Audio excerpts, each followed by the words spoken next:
mago matimore gwenge mag Tharaka Nithi kod Meru e weche mag tunga koro gikwayo mondo jiwnegi arita mondo kwe obedie ka thek bende iketo e kind jogo ma osebedo ka yware.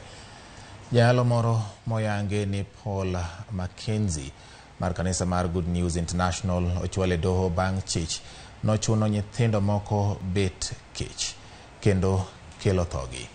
Doho oyango ne jang'ad bura Olga Onalo ni jalo nanenore ka gima ne ochuno nyithindo moko ni kik gichiem gino ma ichich ni ne okelo tho margi.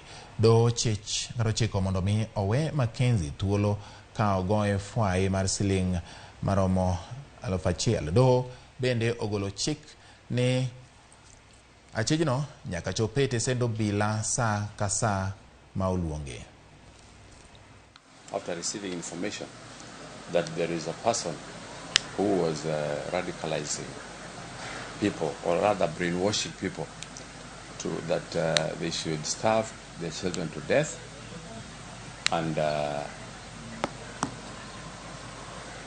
so that they can see God in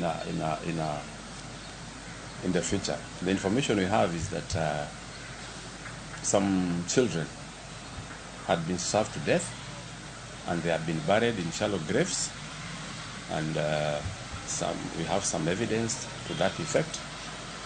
We moved there swiftly, and we were able to arrest the spiritual leader who was